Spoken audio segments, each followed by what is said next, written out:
John chaptero uno. Anybody know what the Spanish word for chapter actually is? Anybody care?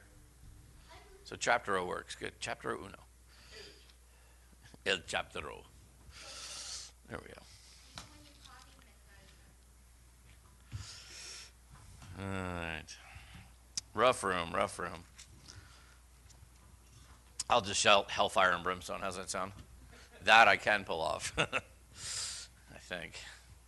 Actually, I don't think I have enough voice to shout anything and pull it off. But John chapter 1. We're going to look at a few verses tonight. As I said, next week we're going to be in Franklin. Pastor DeVitro will be preaching. And so that'll be cool. You get a chance to hear him. Hopefully you'll still come back to listen to me after that. And then for the 3 weeks following that, which would be July the 13th, the 20th, and the 27th, if I have my days right. And there'll be other dates if I have them wrong. But I think those are the right dates. I'll be preaching. He'll be out of town. So we'll just kind of be enjoying their building and their air conditioning. And, you know, they're a handful of people. And we'll just roll. So looking forward to that. So I'm going to try to finish up the chapter 1 of John. So that at least going into August, we've got that done. So I'm going to do something else while we're there. However, we may come back in a couple weeks and revisit John 1 as a part of that. So if I do, don't think I'm growing senile prematurely and forgetting that I was already there. It just, content needs to go back there again. So we'll see. John chapter 1, beginning in verse 35. We talked about John the Baptist last week. We talked about the ministry that God gave him and the importance that he had. And we saw Jesus getting baptized, and we saw John's initial declaration that, you know, Jesus is the Lamb of God that takes away the sin of the world.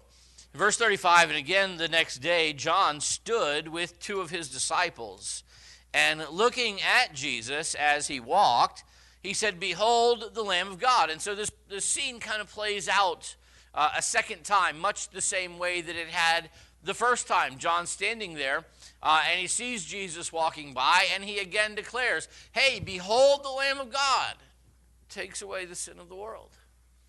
But what we find that's a little bit different in verse 35 is we're told that he's standing there with two of his disciples. We don't spend as much time, as little time as we spend on John the Baptist himself. We spend even less time on John the Baptist's disciples. But it was not uncommon in Israel, or in any nation, I guess, that when you have somebody who is established as a teacher, that person would take on disciples. There was always going to be a few people who, and these aren't just hangers-on, these are people who really appreciate the message of this particular teacher, and they want to learn from that particular teacher. And so that's who these two guys were. They were just two of the people, and John had a number of disciples, just like Jesus did. And they were men who had attached themselves to John, who were learning from John, who were working for John, and that was their deal. But they had heard John just say twice in a matter of 2 days, "Hey, behold the Lamb of God." Hey, there's the important one, not me. I'm not that important. That's the one that's important. And he had two disciples, seems to be like the brightest bulbs in his bunch, because they kind of picked up on it. And we find in verse 37 then, the two disciples heard him speak, and they followed Jesus. Like, okay, if he's the important one and you're not, we're out of here. And that's what happened. They're like, well, if he's the important one, if he's the Messiah, and he's the reason you're here, then we're going to go follow him. And that's not a bad thing. I mean, John the Baptist still had disciples after this, and John still had a ministry after this for a while, but his ministry was always pointing people to Jesus. And the disciples were like, well, if you're pointing people to Jesus, then we've been pointed, so we're going. It's not a bad deal. And so these two disciples, they attach themselves to Jesus, and they start following him. And Jesus, in verse 38, turns around and, seeing them following, said to them, "What do you seek?" And so Jesus looks around. He's just walking. All of a sudden, he's got two shadows, and there's only one sun. And so he's got these two shadows, and he looks, "What do you guys want? What are you looking for?" And it's kind of an interesting question. What are you looking for when you follow Jesus?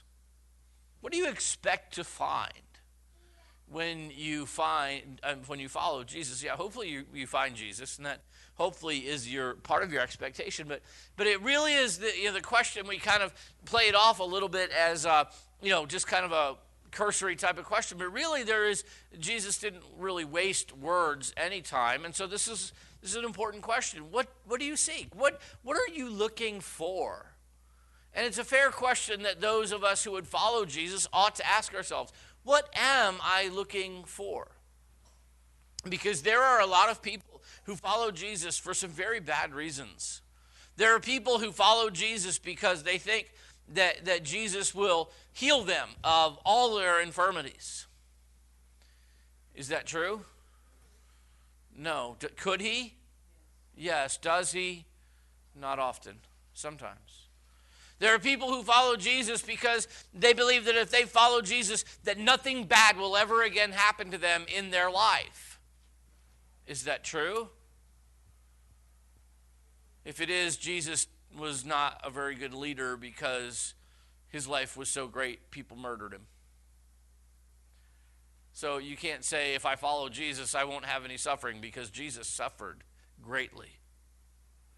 There are people who follow Jesus because they think that in following Jesus they will somehow get a blessing or get some sort of security in this life, and none of those things are true. Why? What do you expect when you follow Jesus? Now I would kind of segregate this question into a couple time periods, because early on, when you first start following Jesus, you're first introduced to Jesus, honestly, I don't care what your motivation is. That's just me. I don't think he does particularly either. If you're being introduced to Jesus and you're kind of on this path of discovery, I don't think he particularly cares what your motivation is in the early days. But I think as time goes on and you become a more earnest follower of Jesus, he begins to be concerned about what your intention is, what your interest is, what your expectations are. And he knows them already, but more than that, he wants us to know what they are. What do I seek? What am I really here for? And I think with these two guys in particular, they were new to Jesus, but the whole idea of being a follower of somebody who was pointing the way to God was not a new thing. And so this is transitional for them. It's not particularly new. It would be like somebody who walked into our church for the first time, but they've been in church in different places for years. One of the questions that we have asked and do ask people is, what do you expect to do here? Because if you've been in church for 15 years, our pews are warm enough. We're not really looking for pew warmers. But we're looking for people who are willing to kind of really get into the life of our church. And so Jesus asked, what do you seek? And so they said to him, Rabbi, which John informs us is to say, when translated, teacher, where are you staying?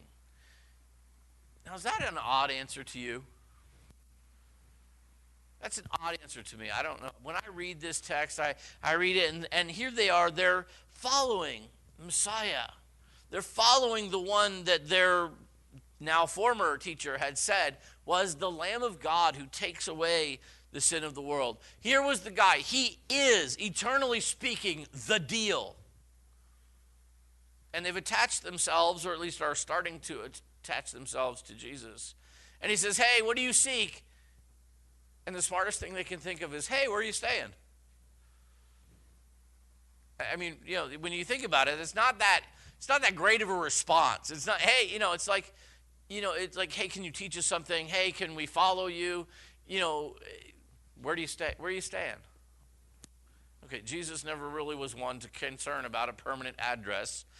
He lived before cell phones, and that was good because he probably wouldn't have had one. And if he did, he would have changed his number like every other day, because that's how often he changed his area code. So it was just kind of a crazy question. Where are you staying? Jesus is never taken aback, and so in verse 39, he says to them, "Come and see." They came and saw where he was staying, and they remained with him that day. Now it was about the 10th hour, John tells us. What time of day is the 10th hour? What? It's not 10 o'clock. What? No, don't guess. No. Pastor Carl.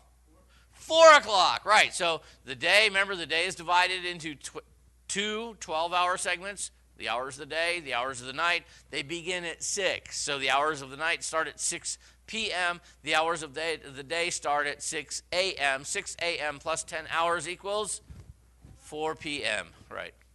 So that's just how the Hebrew day is divided. They don't start at midnight like we do. They start at 6 p.m. and 6 a.m. So things are clear as mud. 4 o'clock in the afternoon. It's about dinner time, and they are hanging out with Jesus. They get to where he is, and they're hanging out there, and they decide to stay with him. Now, verse 40, it gets significant. One of the two, not that this wasn't, one of the two who had heard John speak and followed him was Andrew, Simon Peter's brother. He first found his own brother Simon and said to him, "We have found the Messiah." So, they were pretty clear on, who they thought they had found, which is translated the Christ.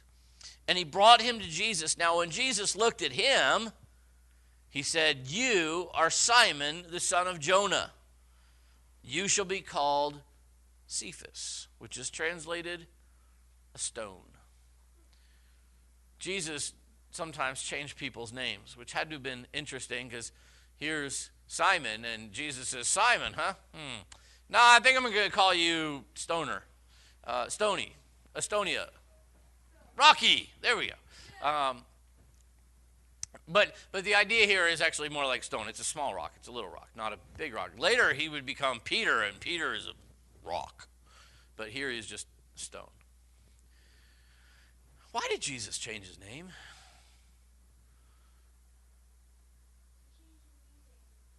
Okay, he changed the meaning, certainly. Was Peter to play a significant role in Jesus' enterprise? Yeah, very much. He was the one who was going to lead the early church in the book of Acts. Peter was really kind of important. He was on that inner circle here that Jesus would have, Peter, James, and John. And so Simon is the disciple of John. Peter, best we know, was just a fisherman. And while Simon, whiled away some days listening to John the Baptist preach, Simon was out working like he was supposed to be. But Andrew comes along and says, "Hey, we found the Messiah." And Peter came with him. One of the great and difficult tasks that we have as followers of Christ is to try to introduce him to people in our family who don't know him. To get people in our family to follow him who aren't currently following him. That's a difficult task. We have certainly a lot of relational baggage, a lot of relational momentum with people in our family. And yet it's one of the great struggles that for generations people have. For the last 2,000 years, that has always been a difficult thing. It has always been an essential thing when somebody comes to know Christ, to introduce their siblings and their spouse and their children and their mom or their dad and their aunts and their uncles, everybody, to Jesus.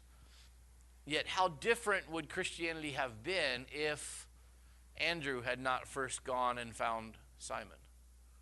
Would things have looked a little bit different? Now, I know that's conjecture because Jesus could have found Simon. I get all that. But the important thing there, Andrew goes and he finds Simon first. Let me read through, let's see if I can finish the end of the chapter here with minimal comment. The following day, Jesus wanted to go to Galilee, and he found Philip and said to him, "Follow me." Now, Philip was from Bethsaida, the city of Andrew and Peter. Philip, like Andrew, Philip found Nathanael and said to him, "We have found him of whom Moses in the law and also the prophets wrote, Jesus of Nazareth, the son of Joseph." And Nathanael said to him, "Can any good thing come out of Nazareth?" And so here's Jesus. He's pulling his disciples together. And Philip goes, "Look, man, there's just nothing in the scriptures about anybody from Nazareth. And you know what? He wasn't wrong in that assessment. In fact, as you get later in Jesus' public ministry, one of the serious hang-ups that the religious leaders had with Jesus was that he was from Nazareth, and Messiah was not from Nazareth. Where was Messiah from? Bethlehem. Where was Jesus from? Oh, that's right, Bethlehem. He moved to Nazareth later. And so it was just sheer ignorance here on the part of Philip and his brother, and later on the part of the religious leaders. Nobody bothered. Hey, Jesus, where were you born? He grew up in Nazareth, and so they assumed he was born there. Let's be careful what we assume. Nathanael said to him, can any good thing come out of Nazareth? Philip said to him, come and see. He goes, dude, I don't know all the verses, but I know you've got to meet him. I know you've got to come and see. We'll get through all of your questions, but for now, you've got to see this guy. You've got to meet him. Can you sense a bit of enthusiasm there? Nathanael's like, I don't know, man, but you just got to see this guy for yourself. You've got to hear him for yourself. You've got to come meet him yourself. He was excited about who Jesus was. Oh, that we would be that all the time. Jesus saw, in verse 47, Nathanael coming toward him, and said of him, behold, an Israelite indeed, in whom is no deceit. Nathanael said to him, how do you know me? Jesus answered and said to him, before Philip called you, when you were under the fig tree, I saw you. Nathanael answered and said to him, Rabbi, you are the Son of God. You are the King of Israel. Wow, you saw me before I even got here. Blew his mind. Not much dynamite involved. Just boom, got it. And Jesus answered and said to him, because I said to you, I saw you under the fig tree, do you believe? You will see greater things than these. Just a little bit, right? Think about Jesus' ministry. Was this the most impressive thing Jesus did? Actually, it's one of the least. And he said to him, most assuredly, I say to you, hereafter, you shall see heaven open and the angels of God ascending and descending upon the Son of Man. And Jesus said, I'm the ladder. I'm the stairway to heaven. Saving people, calling people. It's not just what I do, it's who I am. And so immediately we see this thing start to snowball a little bit, because people within a family came to know who Jesus was. They came to believe who Jesus was. And as soon as they did, they reached out to their family members and said, you got to come meet Jesus. You got to come see this guy. You got to come hear this guy for yourself. I don't know all the answers myself, but he does. You got to come and see him. And that really ought to be our role within our families, within the relational networks that God has placed us. To be the one that says, I don't have all the answers, but you just got to come and see him for yourself. Is there power in that? Yeah, power enough to bring Peter in, power enough to bring Philip in. Who in your family, who in your circle of influence needs somebody just a little bit of encouragement? Hey, come and see. He will rock your world if you'll just come and see. That's our message. Come and see. All right.